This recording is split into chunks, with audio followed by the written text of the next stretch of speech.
இதுக்கு முன்னாடி prime minister Modi அவமானப்படுத்தலையா? 2014க்கு முன் இந்தியர்கள் அவர்களுடைய தாட் எப்படி இருக்கும்னா, இந்தியாவில் பிறந்ததே வேஸ்ட், இந்தியாவில் எதுக்கடா பிறந்தோம் அப்படின்னு இவரே வெளிநாட்டு மண்ணில் போய் பேசியிருந்தார். அது இந்தியாவுடைய அவமானம் இல்லையா?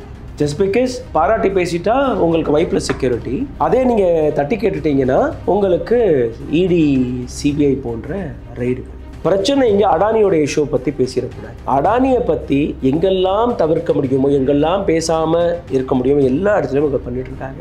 அரசாங்கம் பிஸ்னஸில் இருக்கக்கூடாதுன்னு சொன்ன இதே பிரைம் மினிஸ்டர் யாரை நம்பி நீங்கள் இன்வெஸ்ட் பண்ண சொன்னீங்களோ அந்த கம்பெனி இன்னைக்கு முழுகி நிற்கும் போது, அந்த கம்பெனி ஃப்ராட் செஞ்சுருக்கும்னு தெரிய வந்ததுக்கப்புறம் ஏன் இன்னைக்கு பிரைம் மினிஸ்டர் அதை பற்றி பேசுறது? இந்தியாவிற்காக நீங்கள் ரோட்டில் நிற்க முடியாதவங்களால. ஸோ ஒவ்வொரு விஷயத்த நீங்கள் தேசபக்தியில் நீங்கள் கனெக்ட் பண்ணி நீங்கள் என்னத்தை சாதிச்சிருக்கீங்க? கடந்த 9 வருடத்தில் 95% கேசஸ் எதிர்கட்சி தலைவர்கள் மீது மட்டுமே இடி சிபிஐ வச்சுட்டு. தமிழ் குரல் நேயர்களுக்கு வணக்கம். இன்றைய நேர்காணலில் நாம் சந்திக்கிருக்கும் சிறப்பு விருந்தினர் பத்திரிகையாளர் ராகுல் அவர்கள். வணக்கம். வணக்கம் சார்.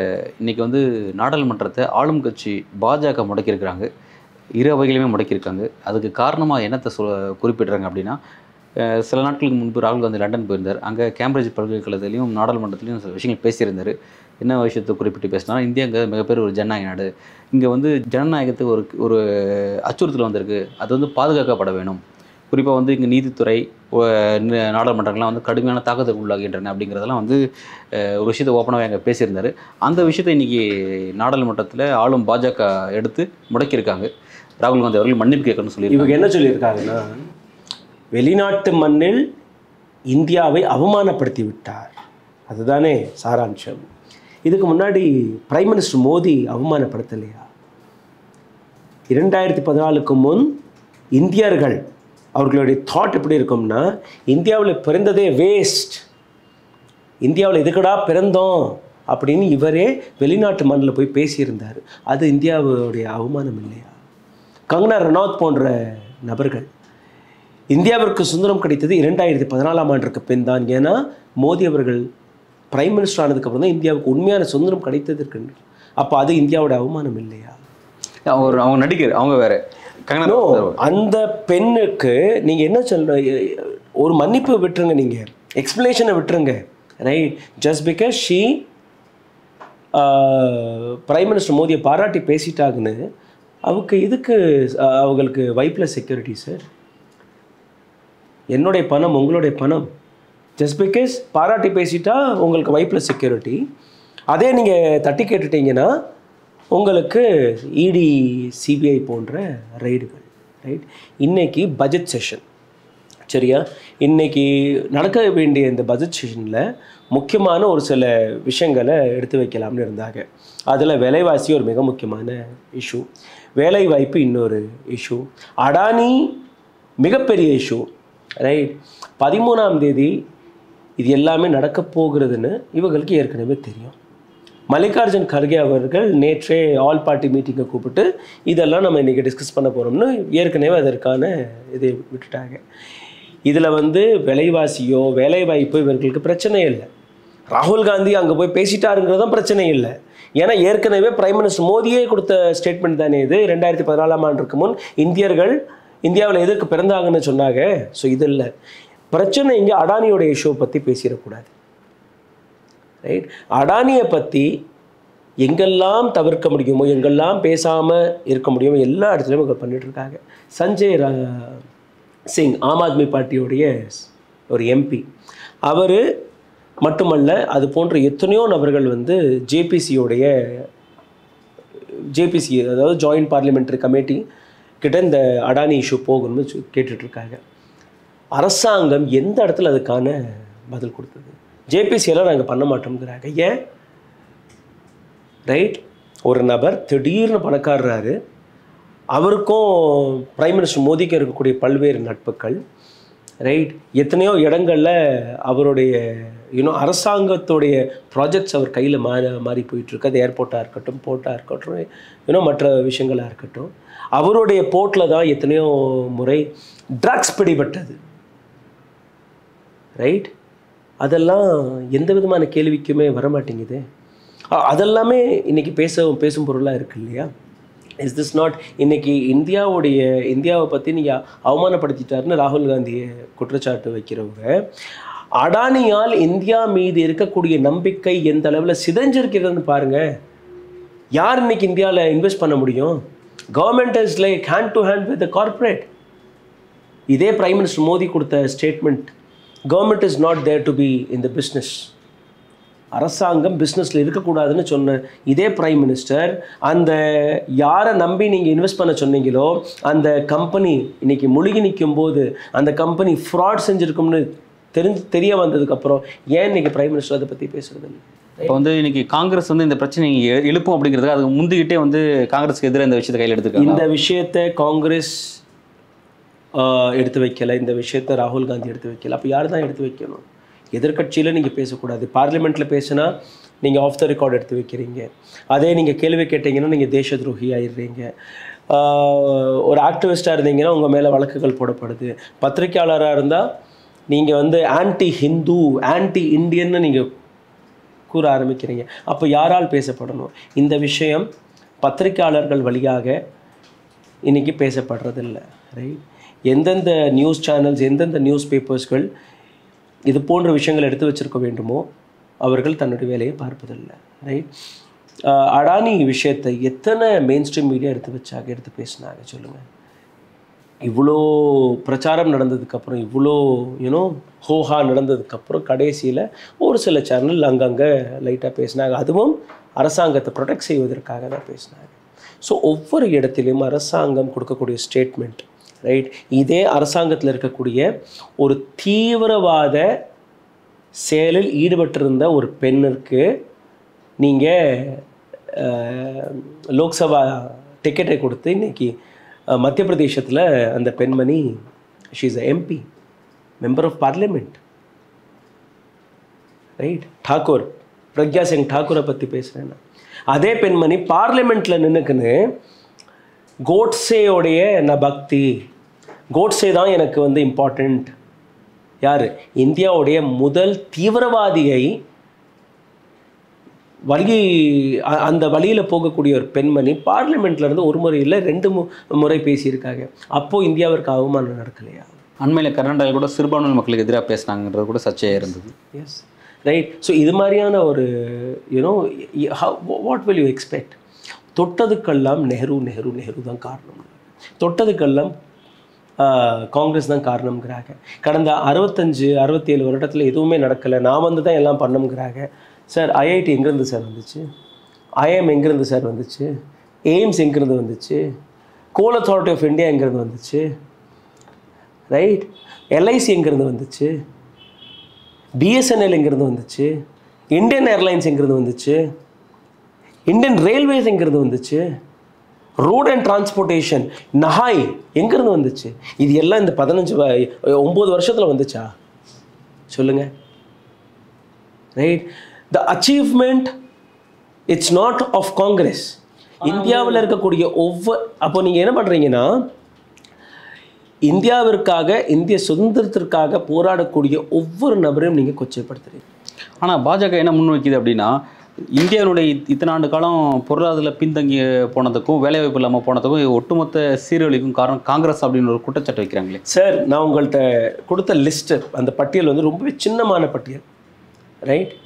என்டிபிசி எடுத்துக்கோங்க, ஸ்டீல் அத்தாரிட்டி ஆஃப் இந்தியா எடுத்துக்கோங்க, ரைட்? இந்த அனைத்து கம்பெனிகளுமே இந்திய அரசாங்கத்திற்காக ஒவ்வொரு வருடமும் கோடிக்கணக்கான பணத்தை மட்டுமல்லாமல் மக்களுக்கு வேலைவாய்ப்பு, ரைட்? எத்தனையோ குடும்பங்கள் அந்த விஷயத்தை வச்சு பொழைச்சிட்ருக்காங்க, ரைட்? நீங்கள் என்ன பண்ணியிருக்கீங்க கடந்த 8 வருஷமாக?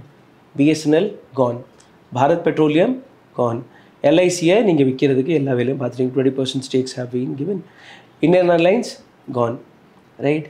ஸோ சார், கொரோனா வந்து இந்தியாவோட பொருளாதாரம் ரொம்ப மோசமான நிலைமை. 2019ஆம் ஆண்டு இத்தனை கோடி தடுப்பூசி போட்டிருக்கோம் நாங்கள் அப்படின்னு சொல்லி 2019ஆம் ஆண்டு இந்தியாவுடைய பொருளாதாரம் அடிமட்டத்துக்கு போயிடுச்சு. 2014-15 prime minister Modi was enjoying previous governments work, சரியா? இவங்க இப்போ என்ன சொல்கிறாங்கன்னா, கொரோனா நீங்கள் அதுக்கு நான் வர்றேன், பட் அதுக்கு முன்னாடி petrol and diesel, right, Congress காலகட்டத்தில் இவ்வளோ சப்சிடி கொடுக்கப்பட்டுச்சு சார். 115 ரூபா பர் பேரல் பெட்ரோல் கச்சா எண்ணெய் விற்றுட்ருக்கும்போது அந்த பாரம் மக்கள் மீது வந்துருந்துச்சுன்னா அப்போவே, ரைட், 1 லிட்டர் பெட்ரோல் 150 ரூபா 200 ரூபாய்க்கு விற்றுருக்கோம் 9 years பேக். நீங்கள் அதை அக்செப்ட் பண்ணியிருப்பீங்களா? இந்தியன் கவர்மெண்ட் என்ன பண்ணுச்சு அப்போ உள்ள government? I'm not supporting UPA, but ஒரு சில விஷயங்கள் யூபிஏ நல்ல வேலை பார்த்துருந்தது. அந்த பாரத்தை கவர்மெண்ட் அப்சர்வ் பண்ணிக்கிச்சு, சப்சிடி கொடுத்தாங்க. 115 ரூபா பேரல் விற்றுருக்கும்போது இந்தியாவில் 60லேருந்து 65 ரூபா பெட்ரோல் விற்றுட்டு இருந்துச்சு இல்லையா? அதுக்கப்புறம் மன்மோகன் சிங்கோடைய கவர்மெண்ட் போன அடுத்த நிமிஷமே பிரைம் மினிஸ்டர் மோடியோட கவர்மெண்ட் வந்தபோது கச்சா எண்ணெயோடைய விலை குறைய ஆரம்பிக்குது, ரைட். சரசரன்னு குறையுது, 50% கீழே வருது, 60 ரூபா 70 ரூபா பர் பேரலுக்கு போகுது. அப்பவும் உங்களுடைய பெட்ரோல் டீசலுடைய விலை குறையவில்லையே. நான் பாஜக என்ன சொல்லுது அப்படின்னா, பெட்ரோலை வந்து சுத்திகரிப்பு பண்ணக்கூடிய வேலைகள், அதாவது கச்சா எண்ணெய் சுத்திகரிப்பு பண்ணக்கூடிய அந்த மூலப்பொருட்களோட விலை உயர்ந்துருச்சு, லேபர் உயர்ந்துச்சு, அதன் காரணமாக டேக்ஸ் உயர்ந்திருக்கு.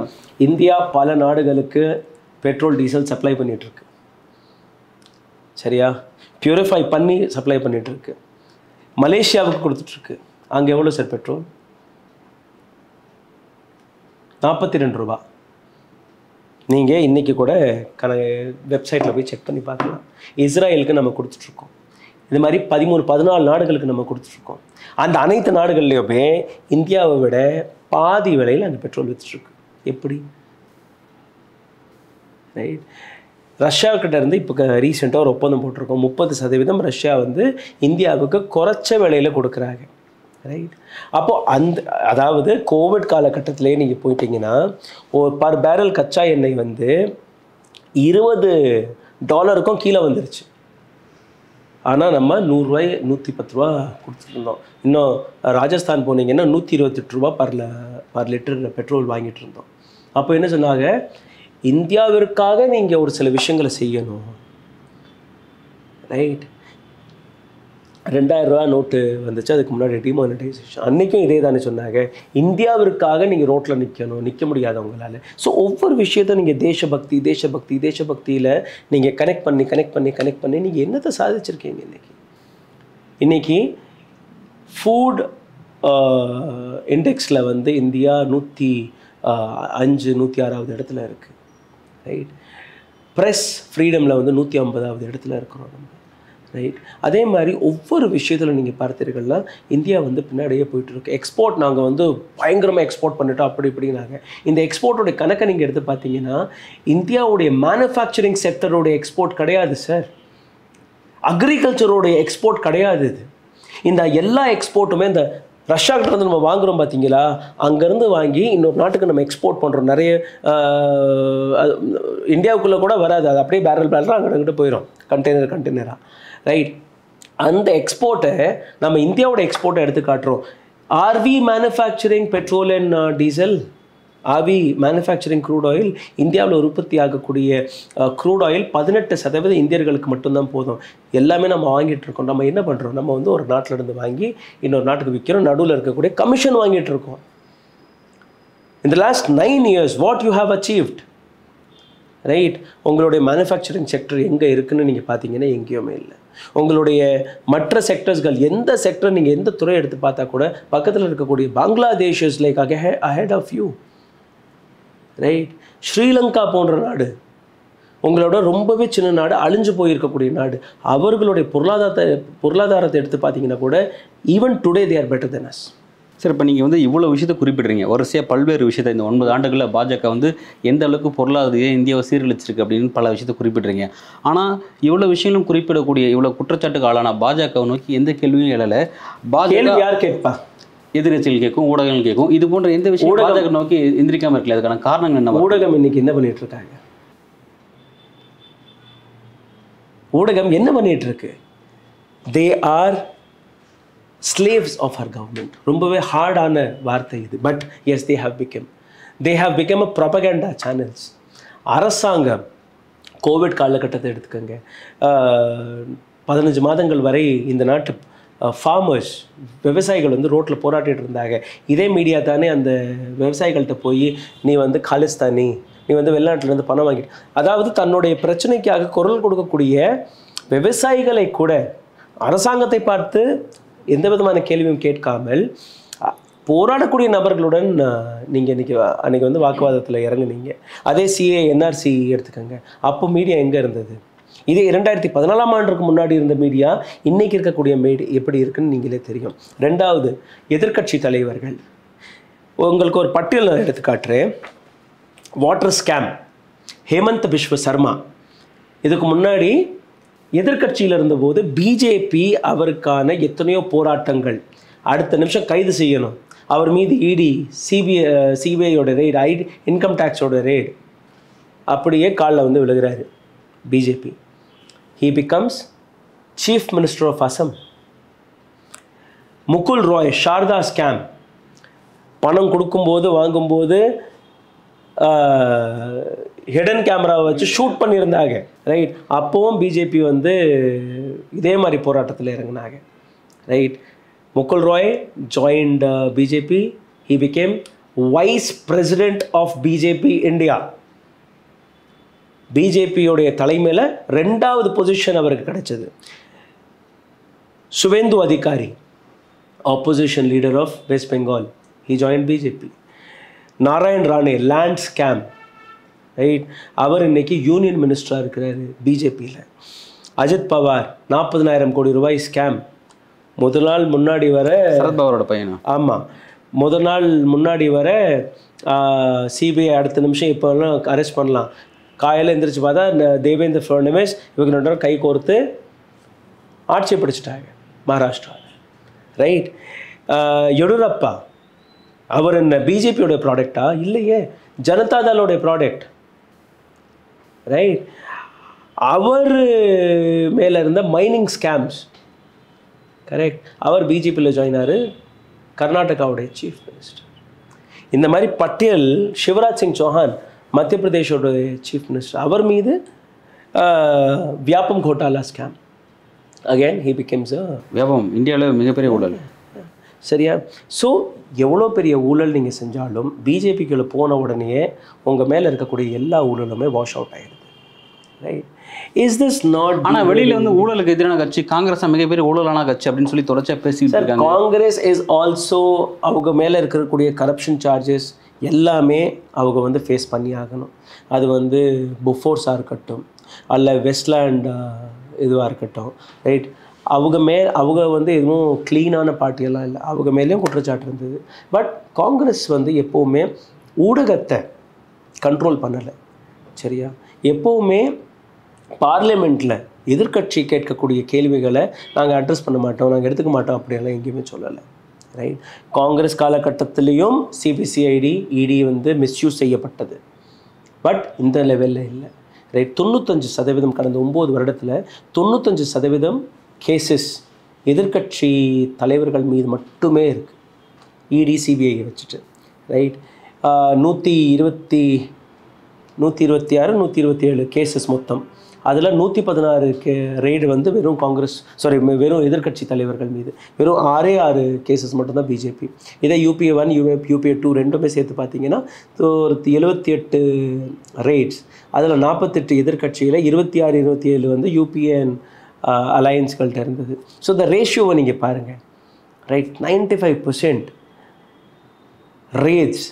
இப்போது சமீபத்தில் நீங்கள் பாருங்கள்,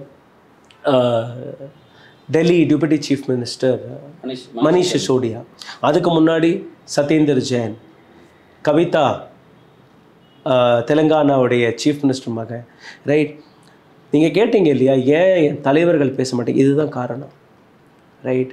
ஸோ ஒவ்வொரு அரசியல்வாதியுடைய ஃபைல் இன்றைக்கி வந்து ஹோம் மினிஸ்ட்ரியில் தயாராக இருக்குது. அப்போ அப்படின்னா நம்ம இப்படி பார்த்துக்கலாமா, இப்படி ஒரு விஷயத்தை புரிஞ்சுக்கலாமா சார்? பாஜக செய்யக்கூடிய அனைத்து அட்டுழிகளையும் கேள்வி கேட்காமல் இருக்கிறதுக்கு காரணம் வந்து ஏற்கனவே இருந்த அரசியல் கட்சி தலைவர்கள் தான் செஞ்ச தவறுகள் தான். அவர்கள் செஞ்ச தவறு, அந்த தவறை வந்து நீங்கள் வந்து எங்கள்கிட்ட வந்தீங்கன்னா வி வில் ப்ரொடெக்ட் யூ, உங்கள் மேலே இருக்கக்கூடிய கேஸ் எல்லாம் போயிடும். அப்படி நீங்கள் எதிர்த்தீங்கன்னா உங்கள் மேலே நாங்கள் வழக்கு போடுவோம். நான் கொடுத்த இந்த 4-5-7-8 பேருடைய பேர் எல்லாருமே பவர்ஃபுல்லான லீடர்ஸாக இருந்திருக்காங்க, ரைட்? எல்லாருமே இதில் எல்லாருக்குமே பெரிய பெரிய பொசிஷன் வேறு கொடுத்துருக்கு பிஜேபி. That means what? எங்கள்கிட்ட வந்தீங்கன்னா உங்களுக்கு பாதுகாப்பு மட்டுமல்ல, உங்களுக்கு பல பவர்ஃபுல்லான பொசிஷனும் கிடைக்கும். ரைட். ரெண்டு விதமாக கொடுக்குறாங்க. உங்கள் தவறுகளை வந்து நீங்கள் பாதுகாக்கப்படுவீங்க, ரெண்டாவது உங்களுக்கு புதிய பதவிகளும் வழங்கப்படும் அப்படிங்கிறது. ஓகே, சரி சார். இப்போ இப்படி இருக்கும் பொழுது இந்த ஜனநாயக நாடு அப்படிங்கிறதே வந்து அது கேள்விக்குறையாக இருக்குது இந்த சிஸ்டம்னால, இப்படி பாஜக ஃபாலோ பண்ணுற சிஸ்டம்னால. இப்போ மக்கள் இந்த விஷயத்தினால மக்கள் கடுமையாக பாதிக்கப்படுறாங்க, எல்லா மட்டத்திலையும் பாதிக்கப்படுறாங்க. அப்போ நமக்கு நியாயம் வேணும் அப்படின்னா எப்படி நம்ம இப்போ அடுத்த கட்ட நகரம் எடுக்கணும் அப்படின்னு கேட்குறேன். ஜனநாயகம், டெமோக்ரஸி இன் டேஞ்சருங்கிற விஷயம் வந்து இன்றைக்கி ராகுல் காந்தி பேசினதால் வரல, சரியா? 9 வருடத்துக்கு முன்னாடியே the day they called India as Hindu ராஷ்டிராவாக மாற்ற போகிறோம், அன்னைக்கே இந்தியாவோட டெமோக்ரஸி சிதைஞ்சிருச்சு. ரைட். என்னைக்கு இந்தியாவில் இருக்கக்கூடிய இஸ்லாமியர்கள் தாக்கப்பட்டார்களோ, லிஞ்சிங் வழியாக தாக்கப்பட்டார்களோ, அன்னைக்கு இந்தியாவோட டெமோக்ரஸி சிதைஞ்சிருச்சு. ரைட். என்னைக்கு இந்த நாட்டில் இருக்கக்கூடிய பெண்கள் சூறையாடப்பட்டார்களோ, அது வந்து காங்கிரஸ் காலகட்டத்தில் நான் சொல்கிறேன், நாட் ஓன்லி பிஜேபி, நான் சொல்லக்கூடிய எல்லா வார்த்தையுமே காங்கிரஸ் காலகட்டத்துக்கும் சேர்த்து தான், 60 வருஷத்துக்கு முன்னாடியும் தான். ரைட். அன்னைக்கு இந்தியாவுடைய டெமோக்ரஸி சிந்திருச்சு. பட் ஹிந்துத்வா, ஹிந்து ராஷ்டிரம் நீங்கள் எப்படி பேசுகிறீங்களோ, we the people of India, உங்களுடைய கான்ஸ்டியூஷனுக்கு எதிராகவே நீங்கள் பேச ஆரம்பிச்சிட்டீங்க. கான்ஸ்டியூஷனில் இருக்கக்கூடிய அந்த முதல் வார்த்தைகளே இந்தியாவில் இருக்கக்கூடிய அனைத்து ஜாதி, மதம், இனம், இயக்கம், மொழி எதுவாக இருந்தாலும் உங்களுக்கு சமமான லா அண்ட் ஆர்டர், சமமான அதிகாரம், மரியாதை எல்லாமே கிடைக்கும். பட் இங்கே நீங்கள் என்ன பேசுகிறீங்க? இது வந்து ஹிந்துக்களுக்கான நாடு மட்டும்தான். அப்போது your people are not accepting the constitution. அவங்க மேலே சரி, அவங்க வந்து எங்களுடைய கட்சியெல்லாம் இல்லை, அதெல்லாம் வேறு யாரோ, அவங்க பேசுகிறதெல்லாம் பிஜேபியோடைய வார்த்தை நீங்கள் எடுக்கக்கூடிய, சரி, வாட் யூ ஹவ் டன்? என்ன ஆக்ஷன் எடுத்தீங்க நீங்கள்? அதே நபர்களுக்கு காளிச்சரனாக இருக்கட்டும், யத்தி நரசிம்மானந்தா இருக்கட்டும், இவங்களுக்கு ப்ரொடெக்ஷன் கொடுத்து வச்சுருக்கீங்களே நீங்கள். இந்தியன் கவர்மெண்ட் தானே அந்த ப்ரொடெக்ஷன் கொடுக்குது. Right. So you are promoting that enmity. Sir right, okay sir. இப்போ நீங்கள் எக்ஸ்பிளைன் பண்ணுறதுலேருந்து எப்படி வந்து இங்கே வந்து பாஜக இந்த சிஸ்டத்தை மாற்றி வச்சிருக்கு அப்படிங்கிற அந்த உண்மை முகங்கிறது புரியுது. இப்போ தீர்வு நோக்கி நகரணும் அப்படின்னா என்ன சார் நெக்ஸ்ட் ஸ்டெப் என்ன? எதிர்கட்சியில் முடக்கப்பட்டுருச்சு, தங்களுடைய கடந்த கால தவறுகள் மூலமாக அவங்கள முடக்கிட்டாங்க, அந்த லீடர்ஸை முடக்கியிருக்காங்க, பார்லிமெண்ட் ஊடகத்தை முடக்கிட்டாங்க. பார்லிமெண்ட்டில் கேட்கக்கூடிய கேள்வி ஃப்ரீடம் அங்கே, ஏன்னா மக்களோட ரெப்ரசன்டேட்டிவ் அவங்க எல்லாருமே, சரியா? நம்ம எல்லாம் டைரெக்டாக ஓட்டு போட்டு அவங்க வந்து பார்லிமெண்ட் சட்டசபைக்கு அனுப்பி விடுறோம், கரெக்ட்? அங்கே கேட்கக்கூடிய கேள்விகள் அவங்களுக்கு கேட்கறதுக்கான அந்த ஃப்ரீடம் கொடுக்கலைன்னா ஆட்டோமேட்டிக்லி டெமோக்ரஸி போகுது. Right. You bring in debates. Right. Parliament அங்கே வந்து விஷயங்கள் டிஸ்கஸ் செய்யப்படணும், சரியா? சிடபிள்யூஜி என்னைக்கு வந்துச்சு லாஸ்ட் ஆடிட்? ரைட். அந்த ஆடிட் கூட கடந்த எத்தனையோ வருஷமாக வரல. ரைட். ஸோ டேட்டா மேனிப்புலேட் ஆகுது, டேட்டாவுடைய சரியான இது விளக்கங்கள் வரல. ரைட். ஒவ்வொரு முறையும் எதிர்கட்சி பார்லிமெண்ட்டில் எந்த விஷயத்தை எடுத்து வச்சு பேசினா கூட அது வந்து ஆஃப் த ரெக்கார்டு எடுக்கப்படுது, இல்லைன்னா அந்த ரெக்கார்டிங்கே வெளியில் காட்டக்கூடாதுன்னு சொல்கிறாங்க. ரைட். அப்படி நீங்கள் கேள்வி கேட்டிங்கன்னா அதை வந்து அழிச்சிருங்கிறாங்க. So is this what democracy is? மக்களால் தேர்வு செய்யப்பட்டு பார்லிமெண்ட்டில் நீங்கள் பேச முடியலைன்னா நீங்களும் நானும் என்ன மாத்திரம் சார்? ரைட். உங்களுடைய குரல், உங்களுடைய கேள்விகள் கேட்கப்படுமா? ரைட். பார்லிமெண்டேரியன்ஸ்க்கே அந்த உரிமை கிடைக்காத போது, ரெண்டாவது மிரட்டி எப்படி நீங்கள் வேலை பார்க்க முடியும்? ரைட். ஒட்டுமொத்த இந்தியாவே பார்த்துச்சு எப்படி மகாராஷ்டிராவிலேருந்து சூரத்துக்கு கூட்டிகிட்டு போனாங்க எம்பிக்களை, எம்எல்ஏக்களை. அங்கேருந்து ப்ரைவேட் சார்ட்டர்ட் ஃப்ளைட் பிடிச்சி அஸ்ஸாம் குவாஹாட்டிக்கு போனாங்க. அங்கேருந்து ஒரு ப்ரைவேட் பஸ்ஸில் அதெல்லாம் ஃப்ளைட் பிடிச்சி வந்து திடீர்னு ஆட்சி கவர்ந்தது. எந்த நியூஸ் சேனல் தட்டி கேட்டீங்க? எப்படி அந்த பணம் வந்துச்சு? இவ்வளோ கோடிக்கணக்கான ரூபாய் செலவாச்சு இல்லையா? இதே என்ஃபோர்ஸ்மெண்ட் டைரக்டரேட் எங்கேருந்து பணம் வந்துச்சு? யார் இந்த சார்ட்டர்ட் ஃப்ளைட்ஸ்களை ஆர்கனைஸ் பண்ணீங்க? எப்படி இந்த பணம் செலவாச்சு? எந்த அதிகாரி மீது, எந்த அரசியல்வாதி மீது நீங்கள் ரெய்டு போட்டீங்க? சிம்பிள். ஹார்ஸ் ட்ரேடிங் நடந்துச்சா இல்லையா? அப்போ அந்த ஹார்ஸ் ட்ரேடிங்க்கான பணம் எங்கேருந்து வந்துச்சு? சிபிஐ இன்கொயரி நடத்துச்சா? ரைட். இன்றைக்கி ஒவ்வொரு சின்ன சின்ன விஷயத்துக்கும் எதிர்கட்சியில் இருந்தீங்கன்னா உங்கள் மேலே ரெய்ட் போடுறாங்க. ரைட். லாலு பிரசாத் யாதவ் $900 கையில் கிடச்சிருக்கான். எவ்வளோ சார்? 70,000 ரூபா. கப்பன், சித்திக் கப்பன் 35,000 ரூபா அவரோட அக்கௌண்ட் இருந்ததுனால இடி கேஸ் போட்டாங்க. 35,000 rupees was an enforcement directorate case on him. Just 35,000 rupees. வெளிநாட்டிலேருந்து பணம் வந்திருக்கு அவரோட அக்கௌண்ட்டில். 2.5 வருஷம் ஜெயிலில் இருந்துட்டு வந்திருக்காரு. ரைட். இவர் சஞ்சய் ராவத் இரவு 2:30 மணிக்கு இதே என்ஃபோர்ஸ்மெண்ட் டைரக்டரேட் அவருடைய வீட்டில் எந்த விதமான நோட்டீஸும் கொடுக்காம அவரை கைது செய்கிறீங்க. 102 நாட்கள் பாம்பேயில் அவர் சிறையில் இருக்கிறாரு. பெயில் கிடைக்கும்போது இதே பாம்பே ஹைகோர்ட் கேள்வி கேட்குது இடிஐட்ட, எந்த அடிப்படையில் இவரை நீங்கள் கைது செஞ்சீங்க, எந்த அடிப்படையில் எந்த விதமான நோட்டீஸும் கொடுக்காம ஒரு எம்பி அவரை போய் நீங்கள் இப்படி கைது செஞ்சுருக்கீங்களே, அதுக்கான காரணம் நோ பதில், நோ ரெஸ்பான்ஸ். இதே 8 கோடி ரூபாய் ஊழல் செஞ்சு கர்நாடகாவில் ஒரு எம்எல்ஏ பையன் வீட்டில் 40 லட்சம் ரூபா கையில் காசு வாங்கின வீடியோ இருக்குது. 3rd day he was out. நீதிமன்றம் அந்த வழக்கு விசாரிக்க கூடாதுன்னு ஒரு ஸ்டே வாங்குறாங்க. ஊடகங்கள் இதை பேசக்கூடாதுன்னு ஊடகங்களுக்கு ஒரு எச்சரிக்கை விடுக்கப்படுது நீதிமன்றத்தால். ரைட். இதே Adani goes to the court. Adani கோர்ட்டுக்கு போய் என்ன சொல்கிறாருன்னா, ஊடகங்கள் எங்களை பற்றி பேசக்கூடாது. அன்றைக்கி அந்த கோர்ட் இன்னைக்கு somewhere we have better judges in our judiciary system. Chandrachud போன்ற சீஃப் ஜஸ்டிஸ் ஆஃப் இந்தியா இருக்கிறதுனால ஒவ்வொரு விஷயம் சேலஞ்ச் செய்யப்படுது. ரைட். அடானி அரசாங்கம் அடானியை பற்றி ஒரு வார்த்தை கூட பேசாத போது சந்திரசூர் தலைமையில் ஒரு பெஞ்ச் உட்கார வச்சு இந்த அடுத்த 3 மாதத்துக்குள்ளே அடானியோடைய எல்லா விஷயத்துக்கான ரிப்போர்ட் எங்கள் டேபிளில் வேணும்னு சொல்கிறாங்க. ரைட். இதே ஒரு 4-5 வருஷத்துக்கு முன்னாடி 2016 if I'm not wrong, Ranjan Gogoi and மற்ற 3-4 ஜட்ஜஸ் வெளியில் உட்காந்து பேசினாங்க, டெமோக்ரஸி இஸ் இன் டேஞ்சர். அன்னைக்கு இந்தியாவுடைய the judges of India, they said democracy in danger. இதே மோடி கவர்மெண்ட் டயத்தில்.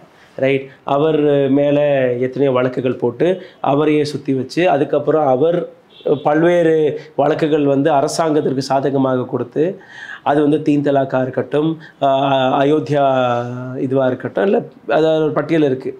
ரிட்டையர் ஆகி வெளியில் வர்றாரு, அவருக்கு ராஜ்யசபா எம்பி. இப்போ விரிவான பார்வை சார், பாஜகனுடைய செயல் திட்டங்கள் எப்படி இருக்குது, இந்தியாவில் எதிர்க்கட்சிகளே இல்லாத ஒரு அரசியல் எப்படி நடத்திட்டு இருக்காங்க, ஊடகங்களே இல்லாத ஒரு அரசியல் எப்படி செஞ்சிட்ருக்காங்க, அவர்கள் யாரோட நலனுக்காக செயல்பட்டு கொண்டிருக்கார்கள், அந்த நலனை காப்பதற்காக மக்களினுடைய எல்லா விதமான உரிமையிலும் அடக்க வைக்க தயாராக இருக்காங்க அப்படிங்கிறதையும் ரொம்ப விரிவான பார்வையில் உங்களுடைய இந்திய அளவில் பரந்துபட்ட ஒரு அனலிட்டிக்கல் அரசியலை தமிழ் குரலில் பகிர்ந்திருக்கீங்க. நன்றி. Thank you so much.